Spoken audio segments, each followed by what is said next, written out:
Homeless teen gives last dollar to biker. Next day, hundreds of Hell's Angels surround him in silence. Watch this story, subscribe our channel, like the video, and share it with others. So let's begin. On a bitter winter evening in Phoenix, Arizona, the streets felt colder than usual. 17-year-old Evan Miller stood near a shuttered grocery store, hands buried deep in the pockets of his worn hoodie. Homeless for nearly a year, Evan had learned how invisible a person could become when they had nothing left to offer the world. Evan's life hadn't always been this way. After his mother died from illness, the rent went unpaid, the landlord showed no mercy, and Evan was forced onto the streets. Shelters were often full, jobs were scarce, and each day became a quiet battle for survival, dignity, and hope. That night, Evan counted his money under a flickering streetlight. $1. That was all he had earned from cleaning car windows earlier in the day. He planned to buy a cheap loaf of bread in the morning. His stomach growled, but hunger was something he had learned to silence. As he turned toward the alley where he usually slept, Evan noticed a man sitting on the curb. The man was tall, broad-shouldered, wearing a black leather jacket with a Hell's Angels patch stitched across the back. A motorcycle lay tipped over nearby, its mirror shattered. The biker's knuckles were scraped raw, and his breathing looked strained. People walking past crossed the street to avoid him. Some stared with fear, others with judgment. Evan froze. He knew the reputation of bikers like that. Everyone did. Fear whispered in his head to walk away. But something else caught Evan's attention: the biker's eyes. They weren't angry or dangerous. They looked tired, human. Evan remembered how people avoided him too, as if homelessness were contagious. Slowly, he stepped closer, his heart pounding louder with every step. "You okay?" Evan asked quietly. The biker looked up, surprised. His name was Cole Ramirez, though Evan wouldn't learn that until later. Cole tried to stand but winced in pain. He said his bike slid on gravel and his phone had died in the fall. Evan looked down at his hand, clenched tightly around that $1 bill.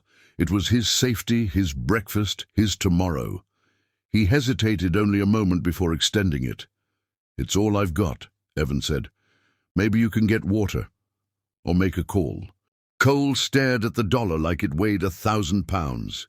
He slowly took it, clearly shaken. "Kid," he said, voice rough, "you shouldn't give this to me." Evan shrugged. "You looked like you needed it more than I do tonight." Cole nodded, visibly moved. He thanked Evan with sincerity rarely heard on the streets. After fixing his bike as best he could, Cole rode off slowly into the dark, the sound of the engine fading into silence. Evan watched until the road was empty again. That night, Evan lay down on cold concrete with an empty stomach and no expectations. He never told anyone what he had done.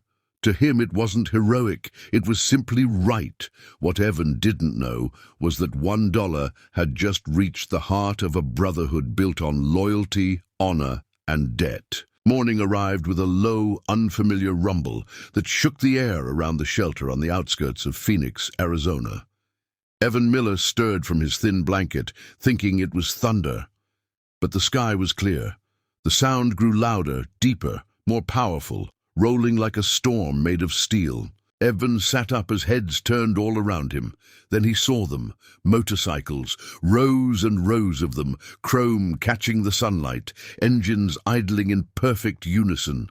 The entrance of the shelter was surrounded by hundreds of Hell's Angels, standing beside their bikes in absolute silence. Fear rippled through the crowd. Some people backed away, others whispered prayers. Evan's heart pounded as memories of the biker from the night before flooded his mind. He wondered if he had done something wrong, if giving that dollar had somehow pulled him into danger. From the center of the formation, one man stepped forward. Evan recognized him instantly: Cole Ramirez. His bruises were still visible, but his posture was strong. Cole raised a hand, and the engines shut off at once, leaving behind a silence so heavy it felt sacred. Cole walked straight toward Evan. Every eye followed him. When he reached the boy, he did something no one expected. He removed his leather jacket, folded it carefully, and placed it around Evan's shoulders. Then he knelt, lowering himself to Evan's eye level. "Last night," Cole said calmly, "you gave me your final dollar. You didn't know who I was. You didn't care. You chose kindness when you had nothing." His voice cracked slightly. In our world, that kind of act creates a debt. Cole handed Evan a thick envelope. Inside was enough money to cover food, clothes, and months of rent. But that wasn't all. There was a handwritten note offering Evan a full-time job at a motorcycle repair shop owned by the club, and a key attached to a small tag with an address. Evan's hands trembled. "I didn't do it for this," he whispered. Cole nodded. "That's why you deserve it." Cole explained that the Hells Angels had a code: loyalty repaid with loyalty, respect answered with respect. Evan had honored that code without even knowing it. One by one, the bikers stepped forward, nodding to Evan, some placing gloved fists over their hearts. No words were spoken, no cheers, just recognition.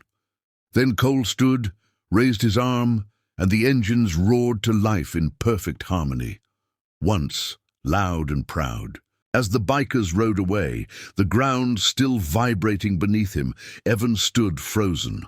For the first time in a year, he wasn't invisible. His life had changed, not through fear or force, but through a single act of compassion. In the heart of America, Evan learned that even the smallest kindness can summon the loudest answer.